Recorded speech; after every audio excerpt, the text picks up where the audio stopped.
right, everybody. Welcome to Instacart Advertising. Take advantage of the future of grocery. Today, we're going to be walking you through a bit of a 101 on the Instacart advertising platform itself. And then we're going to move into Search Nurture's approach to Instacart ads. And finally, we'll be talking about one of our partners, Jergens, and the success that they've had on the platform itself. So introducing you to our speakers today, we have Bradley Haaland.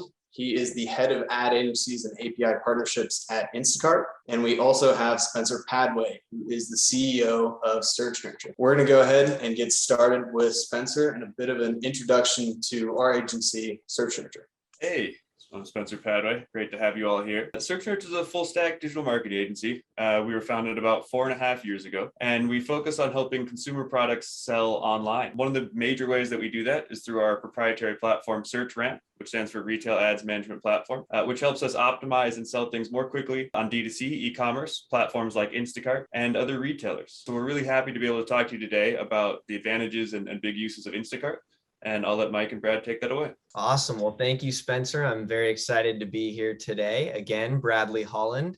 I lead our ad agency and API partnerships at Instacart. So let's go ahead and jump right in. I like to set the stage a little bit. Let's take a look at how the grocery landscape has fundamentally shifted over the past few years and why this is such a timely discussion. So with that, it's no surprise that the pandemic greatly accelerated the move from traditional, brick and mortar, browsing the aisle, grocery shopping to online grocery pickup and delivery. Many people tried these, services, especially for convenience for the first time as they were unsure of what was going on with the pandemic.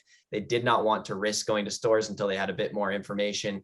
And we're definitely seeing this trend as sticky. So with that, looking at some of the numbers here, we went from over only 3% of total grocery being online prior to the pandemic to 10% by the end of 2020. And we're expecting that number and forecasting that number to be above 20% to about 21.5% or $250 billion in grocery sales by the end of 2025. So of course, as the leading online grocery delivery marketplace, Instacart also saw unprecedented growth during this time. And we can look at kind of our footprint here on the next slide. So this speaks to the breadth and depth of our retailer, shopper, and buyer relationships and how we've aligned with that hyperbolic trend that we saw from the shift from offline grocery to online grocery. We're now in almost 6,000 cities across US and Canada.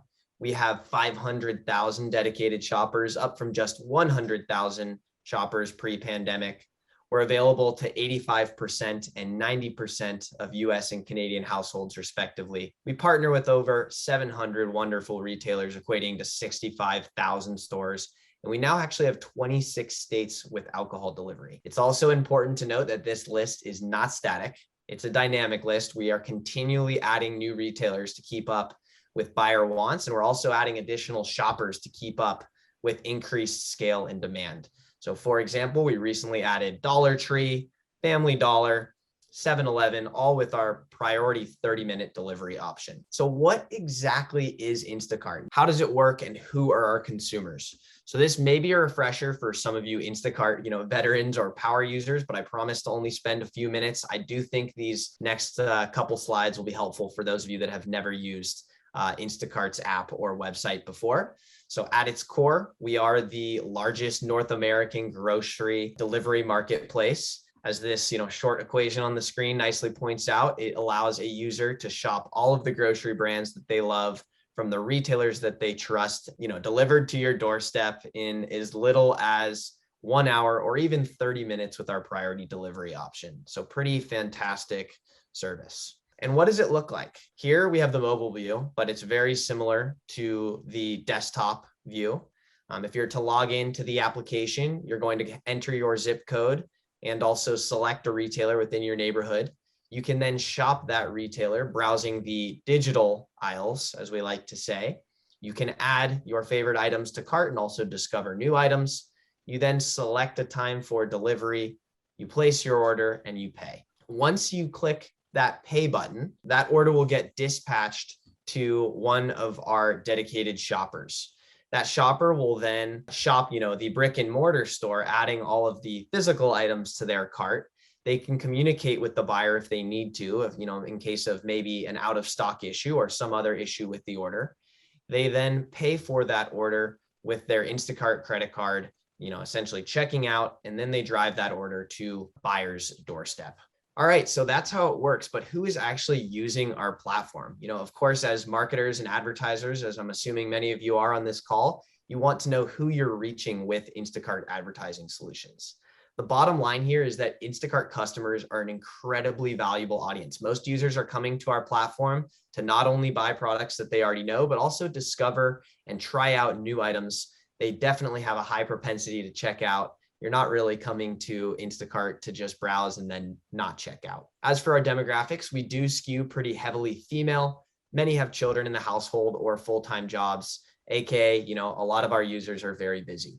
We're also seeing that many of our users have high household income. They have enough disposable income to buy products across the board and also pay for that convenience and that convenience-oriented channel such as Instacart. Our customers are also living somewhat equally between the suburbs and urban areas, and we also have a pretty good representation across many regions all across North America. It's also not listed on this slide here. A couple more important stats. We are seeing customers shopping around 11 categories per trip. They're building their entire basket, checking out with anywhere from 17 to 20 items on average. And we're also seeing the average orders per week at about 1.3 times per week. So what use cases do we observe? Let's tie those users to some use cases. Consumers at this point, everything is digital. They want a one-stop shop for all of their grocery needs. Those top two on the screen, weekly shop and bulk stock up, do represent the largest segment of online grocery for Instacart, and we do expect that to stay that way. That being said, now more than ever, users are turning to online services like Instacart to support convenience as well as special occasion use cases where speed is the number one priority. So think, a quick example might be if you have a movie night and you forgot your ice cream or popcorn, you need something delivered to your doorstep in under 30 minutes. That's that convenience use case. So moving into the meat and potatoes of the presentation, our first and hopefully only food pun of the day, why should brands be partnering with Instacart and API partners like Search Nurture? And I've boiled this down to two key buckets. The first bucket is data, right? It's 2021, almost 2022. Data is king. And the second is, of course, reaching your sales goals on Instacart. So looking at data, because of our incredibly rich first-party retailer feed and point of sale data, brands have clear insight into their product assortment, their distribution, how many sales are they generating on our platform, their category and category share information, how many orders are they present in, and how many unique customers are they reaching. On this next slide here, we have a quick example of what we show a brand when they first sign up to start advertising on Instacart. And it's important to note that these insights are just scratching the surface. These insights actually become a lot more granular and detailed as a brand's investment level with Instacart advertising increases. So we've covered off on data. As we move to the next slide here, what about driving sales via Instacart advertising? We're going to get into some of this proof, but at the end of the day, Instacart ads have been a proven driver of sales, category share, consumer and brand awareness, and also trial generation. One thing to consider, because we're partnering with almost every retailer, we are simplifying where and when a brand or their agency needs to advertise, right? There's no need to fragment your ad spend across all retailers to reach all of those individual customers. We're one of the only e-commerce platforms that allows you to reach customers across 700 different retail partners. Okay, so hopefully this is helpful as we transition into a few slides about Instacart's ad solution. The next two slides paint the 10,000-foot view of our product offering. First, on the far left of the screen, we have featured product, which is our bread and butter product. It's a very similar concept aesthetically to Amazon sponsored ads, but it is available across many more surfaces and does serve more use cases. We're going to get into detail on featured product in just a couple of slides. On the right side of the screen, we have our savings category, which consists of delivery promotions. These are banner ads in departments or aisles on the homepage, and they typically offer a client, a few dollars off or free delivery in order to build their basket. On the far right, we have coupons. These are a very similar concept to offline coupons, and they typically are offering a few dollars off to incentivize building that basket and also more orders of that item. So as we move to the second slide, which shows our product offering, we have our display offering, which consists of category hero banners, storefront banners, and our recently launched self-service display ads, all of which are typically bringing together many UPCs, and these are great for brand awareness and generating trial. So category hero banners appear in departments or aisles. Storefront banners allow you to take over a storefront across the entire Instacart platform for a full day, and display ads appear right after search. Again, display ads were recently launched into our self-serve ads manager, and all of the rest of these products except featured product and that search display ad are booked via a manual invoice order. These are quickly going to move to our self-service tool in early 2022, and we hope for a lot less friction when booking these types of units. I like to tie the overarching product slide to the marketing funnel. In my opinion, Instacart is offering one of the only e-commerce ad platforms that allows you to effectively engage users across their entire journey, all the way from that top of the funnel awareness to the bottom of the funnel purchase. We did start our ad solution development from the bottom up with our direct response featured product. But as I mentioned, we are quickly innovating to add display and savings units to cover the entire funnel. So all good Instacart ad strategies do start with featured products. So let's transition into a bit more detail there. There are 3 key buckets to featured product, and the first is featured product in search. What we've found is that consumers are disproportionately engaging with the top of the digital shelf when searching for items. You really have to be at the top of the shelf to be considered. We're seeing users with over 20 searches per any given visit, and users are often searching to fill a need rather than searching for a specific brand or a specific item. We're also seeing a 20% higher click-through rate on the top 3 featured products in search versus the next 3 items in the page, and 40% of all clicks in search are coming from those top 3 featured products slots. But it's not all about search, as the shopping journey on Instacart is not linear. So let's go ahead and dive into the second bucket. Next, there is featured product in discovery. So on Instacart, there are many ways that a user can discover new products, over 7 surfaces today, and that number is growing. These placements are crucial in driving trial and also getting into new users' baskets, even when you are not on somebody's original shopping list. As I alluded to on the previous slide, shopping behavior on Instacart differs from any other e-commerce platform that we're aware of because it is not a linear shopping journey. Users are coming to our platform to build their entire basket as opposed to doing what we call spear phishing, where they go to the platform with 1 or 2 items in mind, they add that item to their cart, and then they check out. Not on Instacart. What we're seeing is that 70% of all add to carts from discovery surfaces are users trying that product for the first time, and 20% of add to carts when browsing departments come from that featured product carousel. So it's definitely very important for brand awareness and also generating trial. Lastly, we have featured product and buy it again. So that list of products that someone has bought in a previous shopping trip. Just being on this list is actually not enough. The average list is over 170 items. You really need to be on the top of this list so that customers are prioritizing your items every time that they come back to our platform.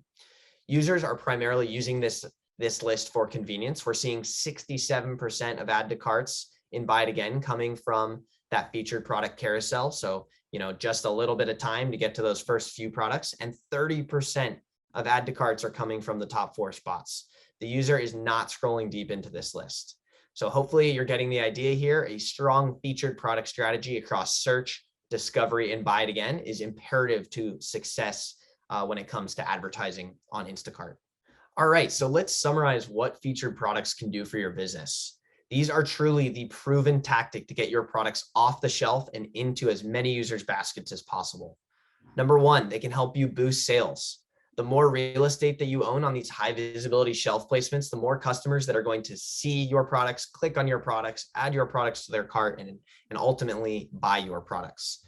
Reminder, 70% of add to carts are coming from those top 3 paid spots. Number 2, protect and grow your share. So when you are owning the top of the shelf, your competitors are not. When a user is searching and browsing and discovering your items or just items within a particular category, make sure that they're ultimately adding your items to their cart and not your competitors. And lastly, growing basket penetration. Driving trial of your products and growing your customer base is key to growing your business on Instacart. You really want to get in front of as many customers as possible and be in as many baskets as possible. So quickly finishing my section with a quick case study. Here we have a look at the stark contrast between having a live featured product campaign and not. We actually had an advertiser running featured product pretty consistently. They turned it off and immediately they noticed a 10-point loss in category share and a 33% decline in sales. Not only did this advertiser lose share, but it also had lasting effects. What we saw was even after 2 weeks of turning featured products back on, the advertiser is still working their way back out of that hole. So 2 key takeaways from this case study, and then I'll turn it over to Spencer to talk more about search nurture in depth. Number 1, get in early while CPCs are low so you can box out your competition. And number 2, an always on featured product strategy. Featured product strategy is key to maintaining and growing category share and also driving sales. So with that, I'm going to go ahead and pass it over to Spencer. Thank you. All right. Thank you, Brad. That's some great information on Instacart. And I think it really sets the stage for what we're going to talk about now, which is, how do you get into and how do you get started with Instacart ads? So the first thing that we wanted to address here is looking at some of the common barriers to entry that we hear from brands that aren't quite ready or a little bit unsure of trying out Instacart ads. So one of the first ones is starting with a smaller budget. A lot of brands either want to test it out or get started by dipping their toes and aren't really sure. That's not a problem at all with Instacart. With some channels, you have more levers. You have more different pieces that you need to work on. But because Instacart is at the point of purchase, you can get a great ROAS on your ads. ROAS is return because it's a very transactional, bottom of the funnel kind of ad. It's people are going essentially grocery shopping like they would otherwise. They're adding things to their cart. So you don't need to have a huge campaign to get started. You can kind of dip your toes in. The other element here as well is that because your ads are your products, you don't have as much creative. You're not doing as much A/B testing. So you don't need as much statistical significance to have a successful campaign. You still need to test. It's absolutely vital success to build in keywords and all of these things. You can start testing with a smaller budget. So because of the market positioning, if you want to try Instacart and see where it goes, that's definitely something that can get started on without worrying too much about the volume of dollars that you're putting in. The second barrier to entry that we often hear is that we don't have any in Instacart. As Brad was mentioning, Instacart is a layer on top of grocers to help them deliver products. So you don't actually need to have a product in Instacart. You do need to have an account set up with Instacart, but that's fairly easy. We've helped a lot of brands do that. If you want to reach out to ourselves or reach out to Instacart directly, hello@searchnurture.com. We'd be happy to help you set up your Instacart advertising account. So the only thing that you need is a product in one of those grocers or retailers, and Instacart serves, as Brad mentioned, a ton. You can check those out at instacart.com/retailers. You can see a little sample on the side. So if you have a product in any of those, or you're interested in running Instacart ads, all you need to do is contact Instacart and we can help you get that all set up.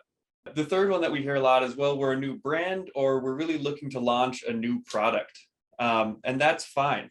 That's a great use case for Instacart. So a lot of people talk about, advertising, that the search results page is the new shelf space, right? And ads are kind of your prime position. And that's absolutely true. But I'd say it's even more true in Instacart because the shelf space that you're looking at online relates to actual shelf space. When you're doing this, people are pulling those products from your local retailers or your local grocery stores. So if you're trying to build a relationship with a grocer and you want to get more product off the shelves to get more of that organic position in real life, as well as online, Instacart's a great place to start. So if you're worried about enhancing the size of maybe your next purchase order or building your relationship or driving more traffic, Instacart ads work not only to drive that direct return on ad spend from the ads and the orders, but also to help things move in important retailers, important grocers that you're looking for. So when you're looking at joining Instacart, it's not just a great place to start a new product, it's also imperative that you don't just look at the online metrics, but also look at kind of the halo effect of grabbing new customers or potentially improving where you are on the physical shelf in those stores. And one is, my product is too heavy. Some of the heavier products have huge shipping costs. And so when you're looking at these shipping costs, it may be prohibitive to work with a retailer or a grocer where you're going to ship, even direct to consumer, where you're going to ship one heavy product at a time and pay that big shipping cost.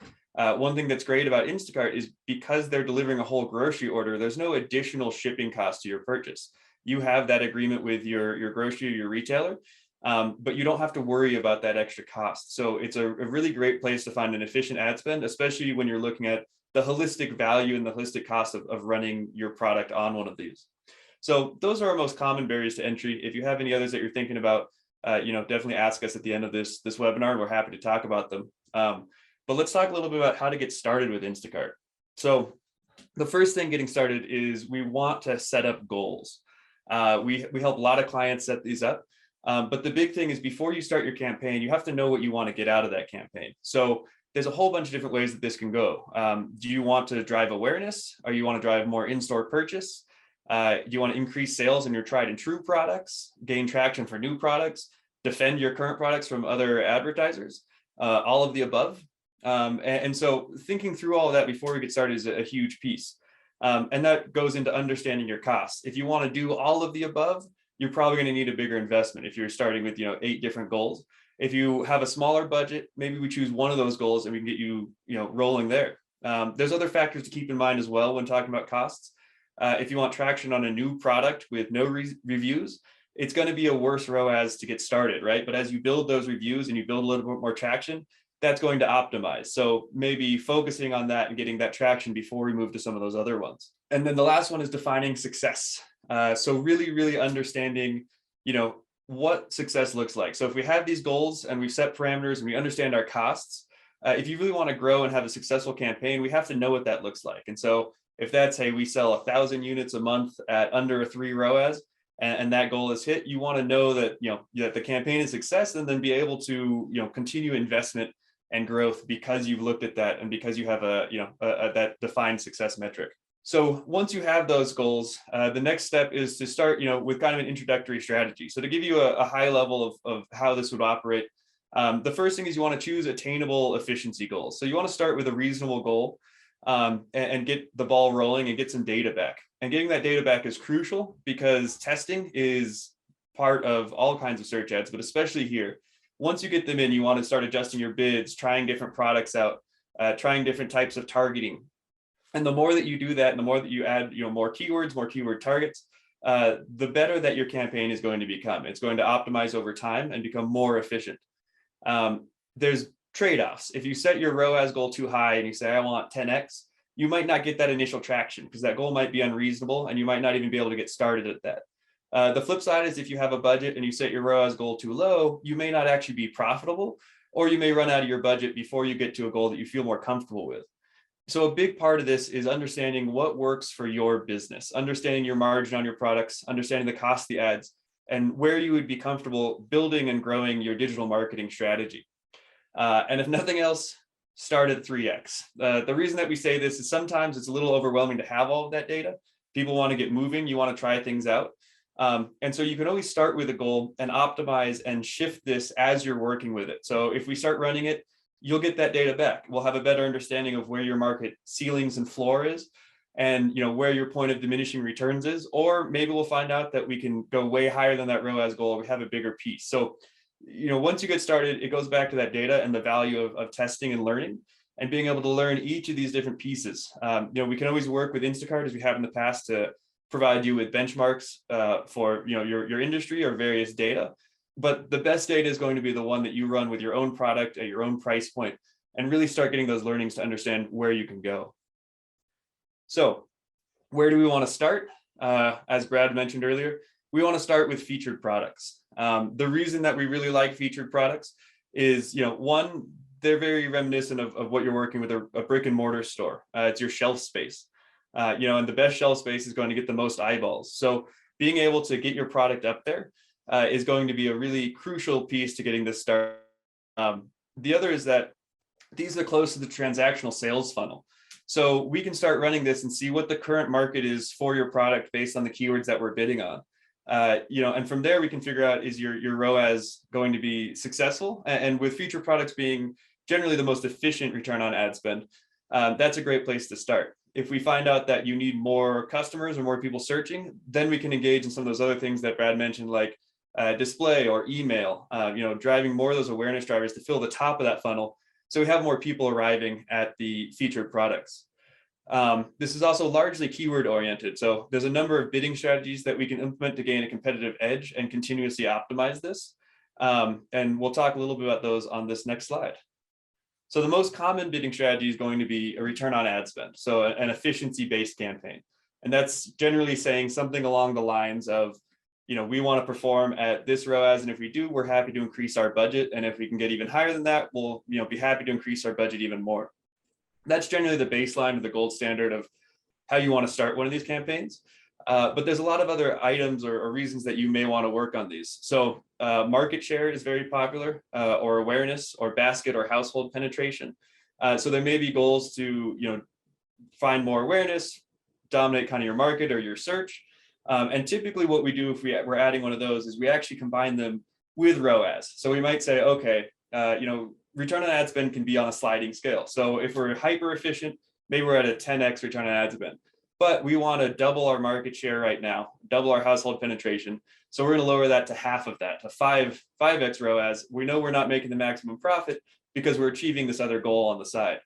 And that can be really valuable as you're trying to grow your brand, get more awareness, become known for a certain product. So there's a lot of value in doing those. The last one that we focus on is what we call research focused for clicks. So this is talking about the user doing research focused clicks. So bidding on terms that are generally a little bit further outside. So instead of bidding on something like Jergens Cloud Cream, which generally has a pretty transactional intent, the user knows what they want. Sometimes users will type in things that are a little bit further out there, like best hand lotion or highest rated hand lotion. And they don't know what they want yet. And so they're research focused. Sometimes we'll do this either to associate a brand with certain keywords, or even when we find data that there's a strong correlation between using the online search for research and purchasing things offline. Again, that goes back to a little bit more advanced reporting, but the concept of your online ads aren't just your return on ad spend. There's a lot of other value here in terms of market share, awareness, or even correlation to offline sales. All right, so once you've selected your bidding strategy, then you can talk about types of targeting. And these types of targeting are very important. They tie back in with goals, with success metrics, and what we're looking for. So there's 4 primary types of targeting, and these each break down into smaller pieces, like we were talking about with a research-based bid. The first is brand. We often talk about brand as a defensive bid. This is bidding on your own brand. So if your competitors are bidding on your brand, your own products could be buried. And as Brad mentioned, there's 40% that go to those top 3 featured products. So you may have somebody that's typing in your product, gets distracted by the ads, and ends up deciding to try somebody else's product. These bids are usually cheaper because your brand is going to be the most relevant result. So we recommend almost always doing this and having at least some level of defense on your brand to make sure that you're capturing those sales that are going to be your cheapest and you're most likely to buy. The next one is non-brand. So non-brand is looking at terms that are going to drive new customers, things that aren't associated with your brand. And so targeting those terms is generally how we're going to grow your market share or find net new customers that maybe later will search for your brand. These are really valuable as well and a huge driver of new customers. They're similar to category search. Category search is when there is no keyword added. So that's when your brand is going to show up when somebody clicks on the category for beauty or hand lotion without actually typing in anything specifically. And the fourth major piece of targeting that we like to work on is called competitor bidding. So competitor bidding is bidding on other people's brands. And this is typically going to be your most expensive bid for the same reason that bidding on your own brand is typically going to be your cheapest bid. Bidding on somebody else's brand is probably going to be the most expensive because they'll also be bidding on their own brand. But there are a lot of techniques to work with these. The reason this is really important to tie into your strategy is when you're looking at these, you have to understand what you want to do. Are you dead set on getting net new customers? Then you're probably not as worried about defending your brand. Or do you want to just maximize the most efficient sales and not worry about anything else? That's a situation where you do want to work on your brand. So there's a handful of different ways to approach this, and it all depends on where you want to go with it. So the last piece here is once you have all of that set up, you're ready to go. How do you get this all into Instacart? How do you work on this? And there's a lot of value in having, an agency or a platform. We have our platform SearchRamp, we mentioned a little bit earlier, but it helps with scalable automation. So helping you get rid of some of those manual tasks that you have to do, making the interface a little bit easier, giving you custom real-time reporting, and helps with other things that are, tricky, like keyword addition. So as you want to keep expanding your account, you have to keep finding new keywords. So there's a lot of value in having a platform like this that will help you manage your ad spend, scale your ad spend, and get you those great results. So talking about all that, getting started on Instacart, we wanted to show you an example of, a client that we've worked with that we had great success on Instacart. So the client that we're talking about today is Jergens, long-standing name in the skincare industry. They've been around since 1901. Their primary goal is making their customers feel good, and the company has become a staple on shelves around the world. One thing that's really cool about being able to work with Jergens is that even though they were founded in 1901, they're a very innovative company in terms of, especially in their marketing and their products. So being able to talk to them, they came to us with a goal of, driving more basket penetration, finding new customers and reach. And we were able to recommend Instacart Ads to them. And being, an innovative brand was great because they were willing to try them out. So talking about our process that we went through a few moments ago, the first thing that we started with Jergens on is their goals. Their primary goals, they wanted to increase reach and acquire new customers and efficiently grow while increasing market share. And we were measuring that through basket penetration. That's a lot of the reason that we chose Instacart. As Brad mentioned, it's a whole new demographic. It's a vast growing audience. So it's a great place to find new customers. And it's got, basket penetration is part of its reporting. So that made it really easy for us to focus on that. What we wanted to look at was, how are we going to increase reach for a brand like Jergens? It's a really well-known brand, so it can be difficult to expand more reach and awareness. And that's really what we want to focus on. And we wanted to do this in an efficient manner. So Instacart gave us this large marketplace that was really efficient to expand their reach and sales. So not just the newness of the marketplace, but also the efficiency. And as we talked about earlier, a lot of Jergens products are kind of heavy. So being able to lower costs in terms of shipping was a huge bonus for them as well, and gave us a little bit more leeway to really grow and have extra budget to work on the brands. Here's some of the stats that, Brad shared earlier, just to recap of, why we chose. It's huge. 5.5 thousand cities, 500,000 shoppers, 700 retail partners. So being able to reach a whole new demographic that wants to be able to shop and, enter groceries from home and do what they used to do in person was really a great way to approach this, and a big enough audience that it gave us a great efficiency. So how did we approach this ad strategy? We decided to start by focusing on Instacart with category terms, competitor terms, and driving new customers with featured product ads. Again, Jergens really wanted efficiency, so we focused on the most efficient driver. And we leveraged our expertise in e-commerce and our retail ads platform to really start optimizing and getting them running there. Since this was Jergens' first run on Instacart, we wanted to focus on the core products. As a foundation, we always like focusing on core products because they've got great reviews, they've got brand traction. If something goes wrong with a core product, then it's probably the advertising. When you're starting new, it's a little more difficult to have a ton of variables because there might be other challenges that are going there. So by starting with their core products, we knew that we could really optimize the ads, and the onus was on us to make sure that everything performed. So we started with a kind of a smaller scale, and we're able to build up as the foundation for further expansion on Instacart. Once we got started, we began optimizing as much as possible, adjusting bids, adding keywords, finding competitor terms. We used our platform to help so that our account managers could spend more time focusing on the brand and on the strategy. We have a whole bunch of different techniques. One of the ones that we used here was taking advantage of time-bound orders. So part of advertising is really knowing your audience and your platform. And one thing that's very unique about Instacart is that people go there to order right then. If you're looking at like a standard retailer, someone might add to their cart and you order 30 days later. That's pretty unlikely when you're talking about grocery delivery. It's not very often that you go in, you don't find the right product, you add it to your cart and you wait till it's back in stock or something like that. And so by using techniques like knowing those time-bound orders, we always like to keep a small bid on as many of our competitors as possible. You're talking about grocery stores, so things go in and out of stock pretty quickly, kind of a vast measure. When things go out of stock, people aren't going to be running ads for those, and it gives an opportunity for efficiency to acquire net new customers that at that moment might want to add your competitor's product, but aren't able to. So they're immediately going to search for something else. And if you're able to pop up at that brand when their product's out of stock, it's a great way to find some quick wins. So even though something like competitor may be traditionally your highest cost advertising, that doesn't mean that there's not ways to work in and get around that and find a lot of efficiency. The other piece here was adding keyword growth and expansion. So when we got started with Jergens, we started on a very focused keyword grouping, and we found that some of those were a little bit too competitive or too high cost. So once we got started there, we kept adding more and more, getting more data on what was or was not efficient, and built that out so that the more keywords you have, the more opportunities you have for an efficient win. We weren't only able to increase their basket penetration by 289%. We were also able to increase their sales. Their sales went up by 347%.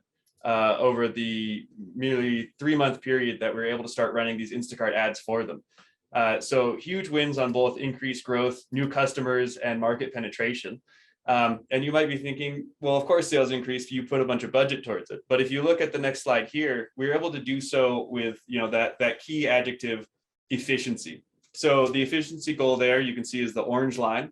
And the green trend line is where we're able to drive to. So we beat the target efficiency goal by 77% with this optimization. So Instacart was able to enable us to increase market share, increase sales, increase efficiency, and that's why we really love this as a platform. It's a whole new audience, and it's possible to get some really great success out of running new types of ads for your products. So thank you for joining, and I'll hand it back to Mike. So thank you guys. I appreciate you, Bradley and Spencer, for coming in here and giving us a full overview of Instacart ads. If you do need any help setting up your campaigns or getting started with Instacart, feel free to contact us at hello@searchnurture.com.